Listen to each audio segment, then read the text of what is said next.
14 years without a voice. The horses trusted her, but humans feared her. Now the Reverend refused to marry them unless she spoke the vows aloud.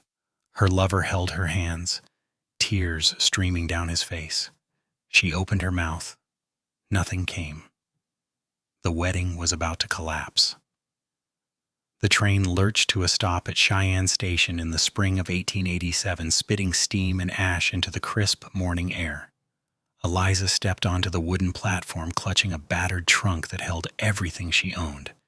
19 years old and alone in a territory that swallowed people whole. The crowd surged around her, voices colliding in a chaos that made her chest tighten. A man bumped past her without apology. A woman pulled her child away, whispering something about the strange girl who wouldn't speak. Eliza had been silent for 14 years, not by choice, but by consequence. The fire that took her parents when she was 5 had stolen more than their lives. It had locked her voice away in some dark corner of her mind where screams still echoed but never escaped. Her aunt in Philadelphia had tolerated her out of duty, not love. And when she died 3 months ago, Eliza inherited 40 acres of land near Laramie from an uncle she'd never met. It was a gift from a ghost, but it was hers. She wandered through town, past the saloons and general stores, past men who stared too long and women who looked away too quickly. Then she saw them. Horses.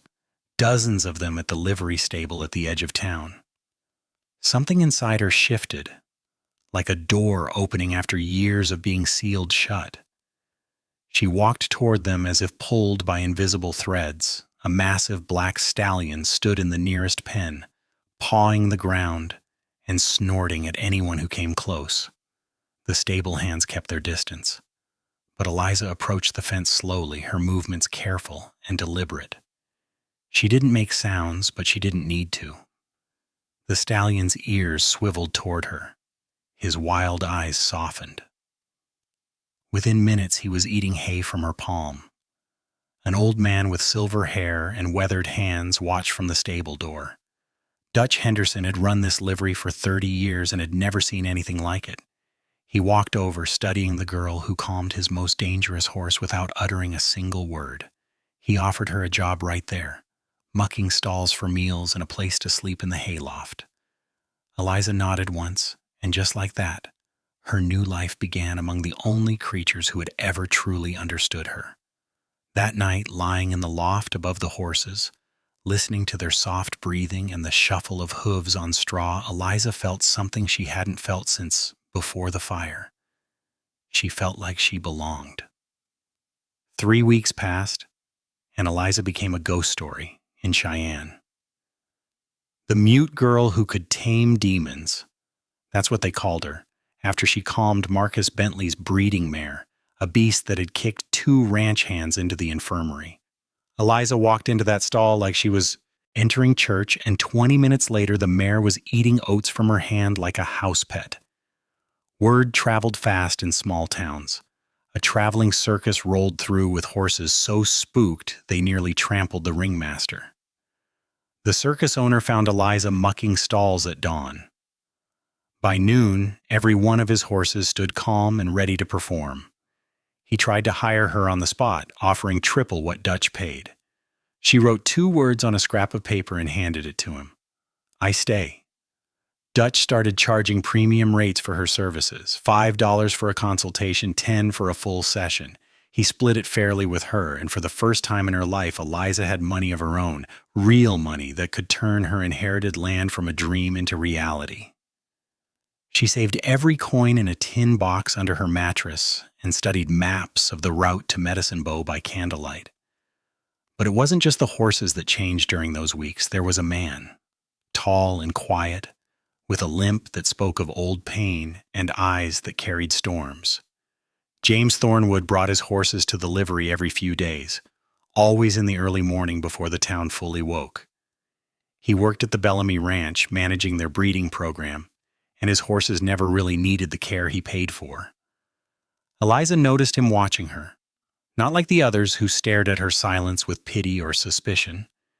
James watched her the way she watched horses, trying to understand a language beyond words. He never pushed conversation, never treated her muteness like a tragedy that needed fixing. He just nodded respectfully and stood at a distance, observing her work with something that looked almost like reverence. One morning she found a book on the hay bale outside her loft. No note, no explanation. Just a leather-bound volume about wild mustangs in the Colorado Territory. She knew immediately who left it. The next day, James brought a chestnut mare that didn't need any help at all. When their eyes met across the stable, something unspoken passed between them. Recognition. Two people who understood what it meant to carry weight that couldn't be put into words. He started leaving small things. A wool scarf as autumn wind bit sharper, a canteen with her initials carved into the leather. Each gift was practical, thoughtful, never demanding anything in return, and Eliza found herself responding in her own quiet way. She mended a tear in his coat when he left it draped over a fence, left fresh coffee waiting when she knew he'd arrive, drew small sketches of his favorite horse, and slipped them into his saddlebag. They were building something neither of them had names for yet, but it was real, and it was growing stronger every single day. James Thornwood wasn't always quiet. Before Whitestone Hill, he used to laugh. Before the cavalry charge that left 32 men dead and his leg shattered, he used to sleep through the night. Now he woke up screaming at least twice a week, drenched in sweat and reaching for weapons that weren't there. He'd been a horse trainer for the Army, one of the best. But watching good men die while their horses scattered in terror had broken something inside him that no doctor could fix. The limp was just the visible scar. The real damage lived in his head, in the flashbacks that hit without warning, and the guilt that whispered he should have died with his unit. He left military service with an honorable discharge and nightmares that followed him west. The Bellamy Ranch took him on because he was brilliant with horses, even damaged. But people made him nervous now. Crowds felt like ambushes. Loud noises sent him back to that blood-soaked field. So he kept to himself, worked with the animals, and tried to survive each day without falling apart.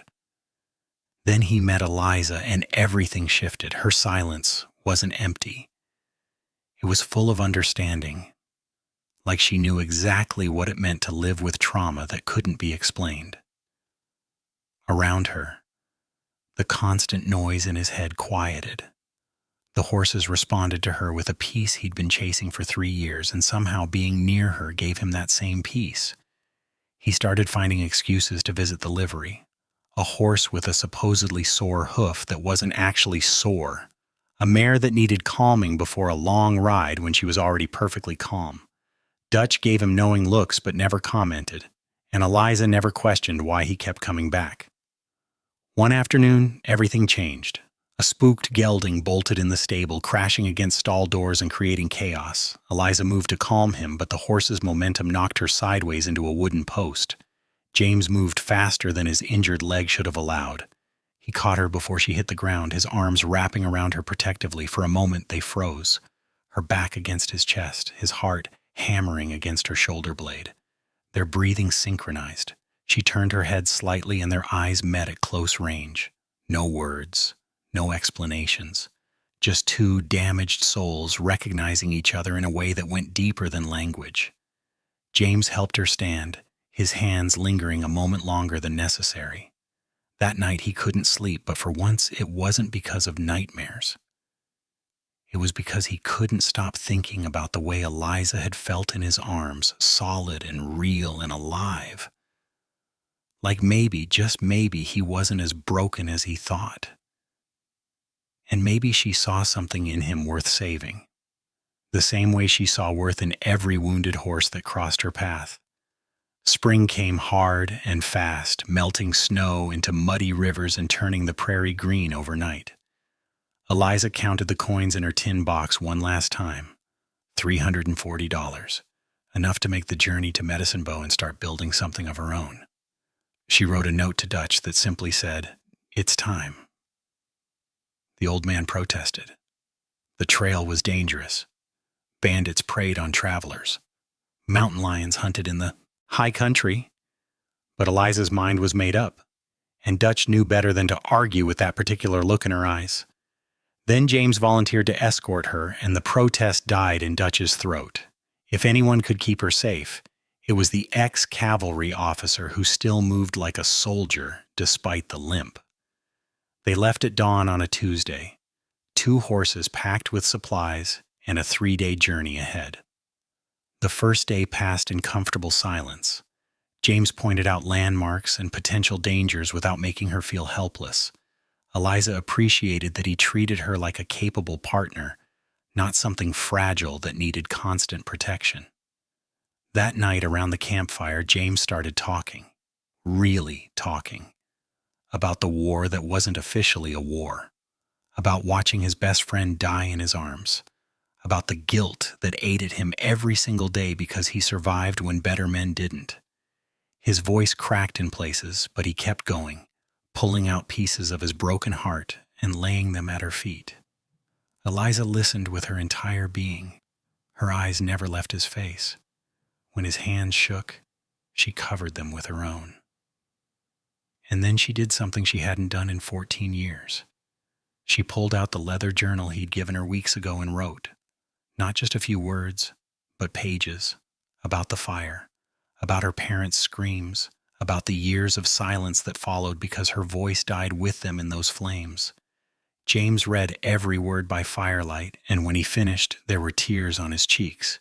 They sat there for hours, 2 people bound by trauma and understanding, communicating in ways that went far beyond speech. The second night brought a violent thunderstorm. Lightning split the sky like artillery fire, and thunder shook the ground. James's eyes went wild. His breathing turned ragged. The panic attack hit him so hard he couldn't see straight, transported back to Whitestone Hill, where thunder meant cannon fire and death. Eliza grabbed his face between her hands and did something that shocked them both. She hummed, a low, wordless melody that cut through his terror like a lifeline. It was the first sound she'd made that anyone had heard since childhood. James latched onto that sound, using it to anchor himself back to the present, back to her, back to safety. They reached the property on the 3rd day, and Eliza's heart sank. The cabin looked like it had been fighting a losing battle with gravity for the past decade. The roof sagged in the middle. 2 windows were broken. The door hung crooked on rusted hinges. But the land itself was breathtaking. 40 acres of wild grass and pine trees, with a clear creek running through the eastern edge and the Medicine Bow Mountains rising in the distance like ancient guardians. James surveyed the damage with the calculating eye of someone who'd built field hospitals under enemy fire. He told himself he'd stay just a few days to make the place livable. Get the roof patched. Fix the door. Make sure Eliza wouldn't freeze to death her first winter. Then he'd head back to Bellamy Ranch and his regular life. Those few days turned into 2 weeks, then a month. Neither of them acknowledged what was happening, but they both felt it. They were building more than a cabin. They were building a life. James worked from sunrise to sunset, his hands blistered but steady. He reinforced walls and replaced rotted floorboards. Eliza planted a garden and started working with 3 wild horses that roamed near the creek. She had a vision now, clear and powerful. A sanctuary for broken horses. A place where animals others had given up on could find healing through patience and understanding instead of whips and spurs. James understood immediately. He used his connections at Bellamy Ranch to spread word about her services. Within weeks, ranchers were making the journey to Medicine Bow with problem horses and fat wallets, a gelding that bucked off every rider, a mare that refused to be shod, a stallion so aggressive his owner was ready to shoot him. Eliza worked her quiet magic on each one, and word spread like wildfire. They fell into rhythms that felt ancient and new at the same time. James built a proper stable while Eliza transformed the cabin into something that felt like home. They communicated through glances and touches and the comfortable silence of 2 people who didn't need words to understand each other perfectly. But James lay awake some nights, wrestling with feelings that terrified him more than any battlefield ever had. He was falling in love with her, had already fallen, if he was honest. But how could he tell her? How could he ask someone who couldn't speak to say she loved him back? What if she didn't feel the same way and couldn't tell him, trapped by the silence that protected and imprisoned her? And Eliza felt it too. For the first time since the fire, she desperately wanted her voice back, not for the world, but for him.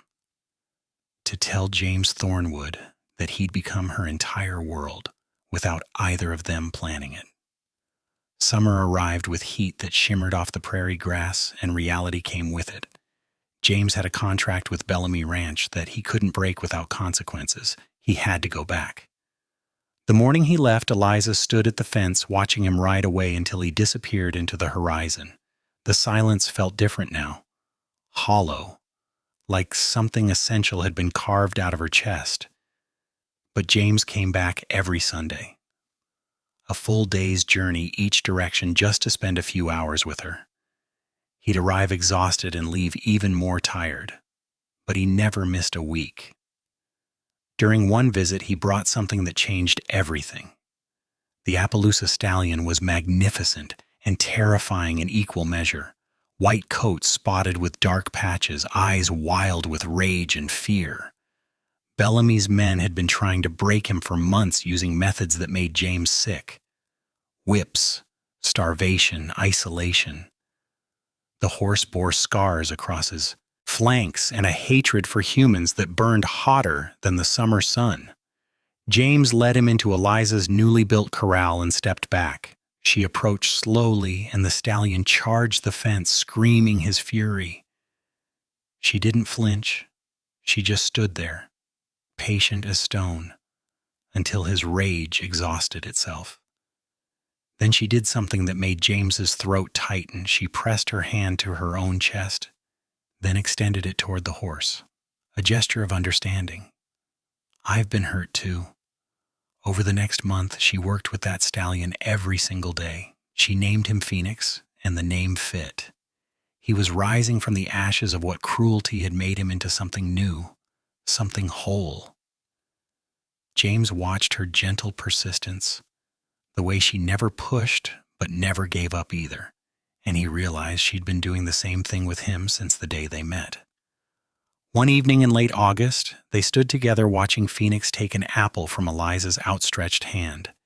It was such a simple thing, but it represented months of patient healing. James pulled something from his pocket, a simple gold band that had belonged to his mother, the only thing of value he owned.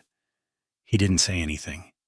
Instead, he knelt in the dirt and wrote with his finger, "Will you be my wife?" Eliza's eyes filled with tears. Her chest ached with words she couldn't release. She wanted to scream yes, to shout it loud enough for the mountains to hear, but the sound wouldn't come. It never came. So she did the only thing she could. She took the ring from his palm, slid it onto her finger, and kissed him with everything she had. Every unspoken word, every silent prayer, every desperate hope that he understood what her voice couldn't say. James held her like she was the only solid thing in a world that kept trying to break him, and he understood perfectly. They planned the wedding for October at the small church in Lewiston, a town halfway between Medicine Bow and Cheyenne. Dutch agreed to give Eliza away, and a handful of James's friends from the ranch would attend. It would be simple and perfect, or so they thought. Reverend Marlowe was a kind man with soft eyes and iron convictions. When James explained about Eliza's muteness, the Reverend nodded sympathetically and listened carefully. Then he dropped the words that shattered everything. "The vows must be spoken aloud. It's not my rule, son. It's sacred covenant. The bride must say, 'I do,' with her own voice."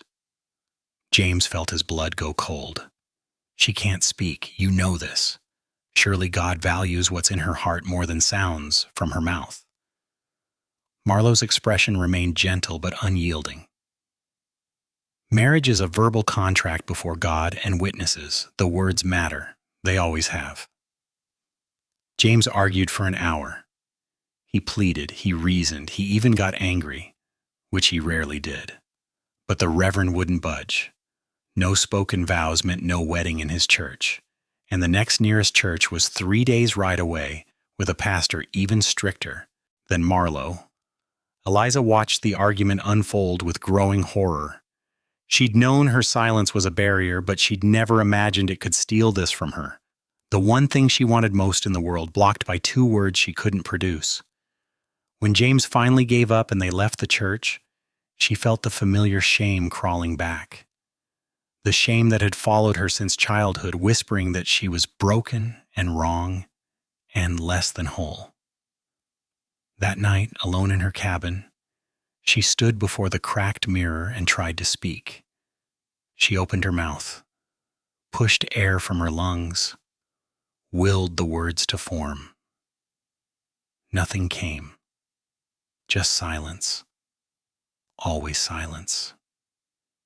She tried to scream in frustration, but even that was denied to her. She collapsed on the floor, sobbing without sound, convinced she would never be able to marry James. Then Phoenix appeared at the window, his intelligent eyes finding hers in the darkness. She crawled to him and pressed her forehead against his muzzle. This horse had been broken too, beaten and starved and taught that the world was cruel, but he'd found his way back through trust and patience and time. He'd healed. Looking into his eyes, Eliza understood something profound. Healing wasn't about forcing yourself to be what you were before the trauma. It was about becoming something new. Phoenix hadn't gone back to being the horse he was before Bellamy's men hurt him. He'd become something different, something stronger. Maybe she could too. Maybe her voice wasn't gone forever. Maybe it was just waiting for the right moment, the right reason. And James was that reason.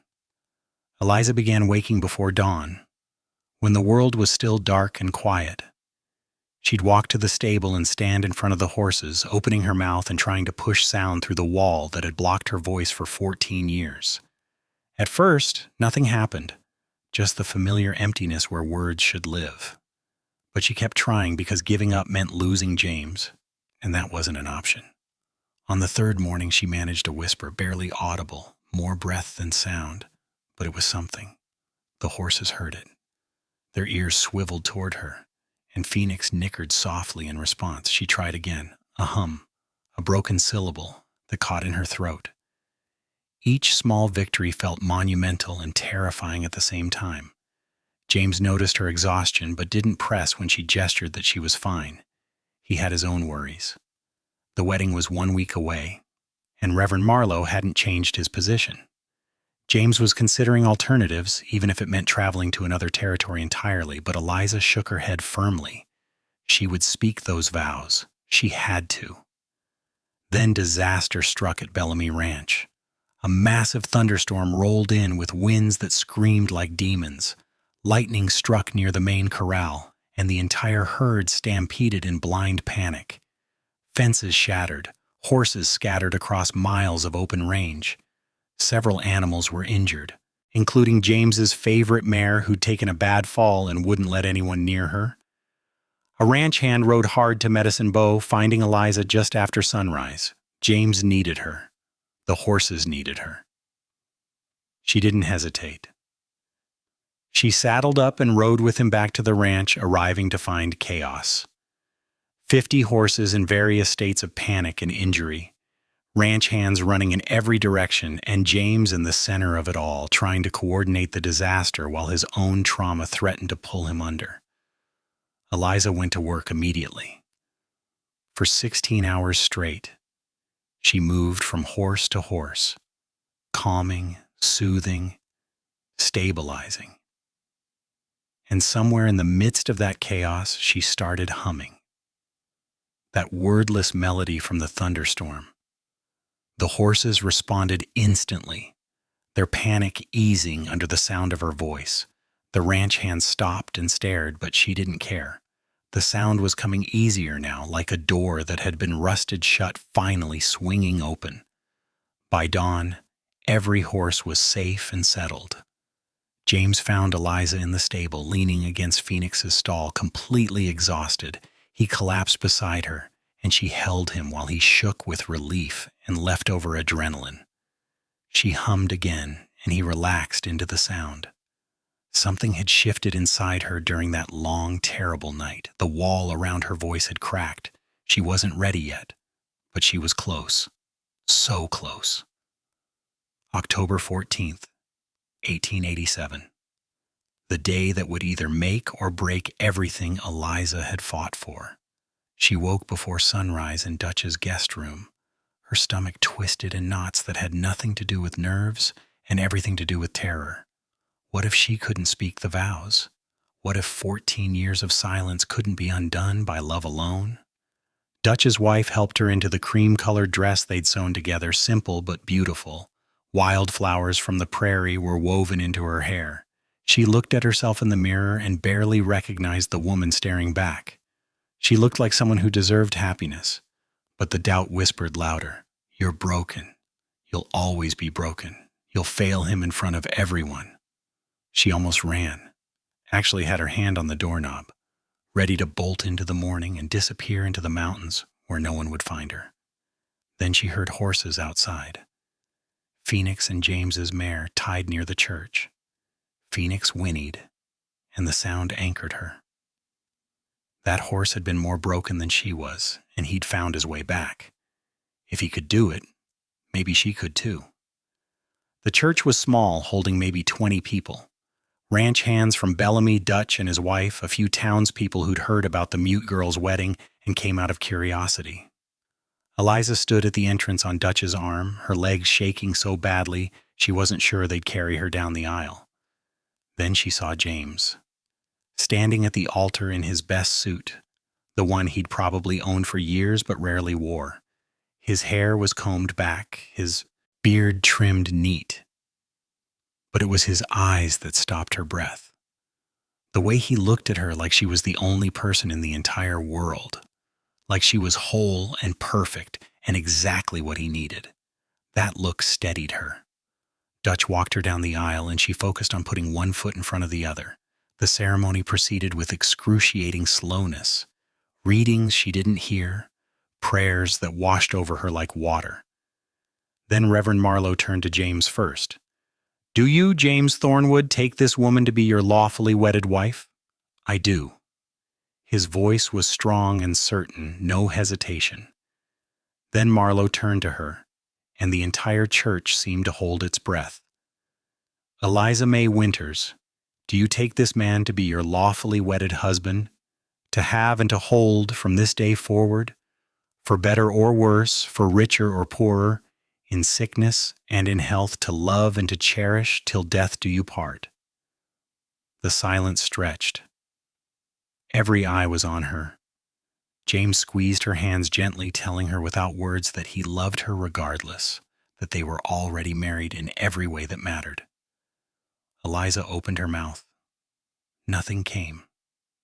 Just the familiar void where her voice had lived once upon a time before fire and screams and 14 years of silence.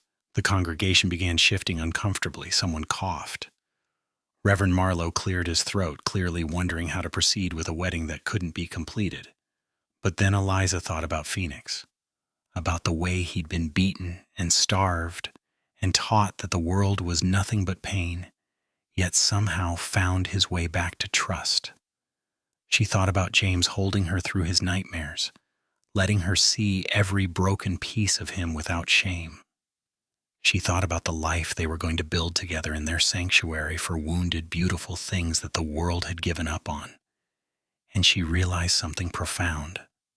Her voice hadn't been stolen by the fire. She'd locked it away herself because speaking meant feeling, and feeling meant remembering the worst night of her life. But James had taught her that broken things could heal if they were loved enough, that scars didn't make you worthless, that survival was its own kind of victory. She looked at this man who'd ridden 6 hours every Sunday just to spend a few hours with her. This man who'd never once treated her silence like a flaw that needed fixing. This man who'd proposed without needing to hear her say yes because he already knew her answer in every touch, every look, every moment they'd shared. And she whispered so quietly that only James and the Reverend could hear it. I do. The words were rough, unpracticed, barely more than breath shaped into sound. But they were real. They were hers. She'd reached down into that dark place where her voice had been hiding for 14 years and dragged it back into the light through sheer force of love. James's eyes went wide. His mouth opened, but no sound came out. Tears spilled down his cheeks. Did you just... Eliza smiled through her own tears and said it again, stronger this time. I do. The church erupted into chaos. Dutch was sobbing openly, his wife clutching his arm. The ranch hands were cheering and whistling. Someone started clapping, and soon everyone joined in. Reverend Marlowe was grinning so wide it looked like his face might split. James didn't wait for the Reverend's permission. He lifted Eliza off her feet and kissed her like she was oxygen and he'd been drowning. Marlowe laughed and declared them married over the noise of celebration. Eliza didn't speak again that day. Her voice retreated, exhausted by its first real use in so long, but it didn't matter. She'd proven to herself and everyone else that her silence wasn't permanent, that love really could break through any barrier if you were brave enough to let it. As they rode away to begin their life together, she leaned against James's back and whispered 3 more words just for him. I love you. And though those were all she managed that day, they were enough. They were everything. Click the like button and subscribe to the channel, because tomorrow we have another story that will absolutely blow your mind. Trust me, you won't want to miss it.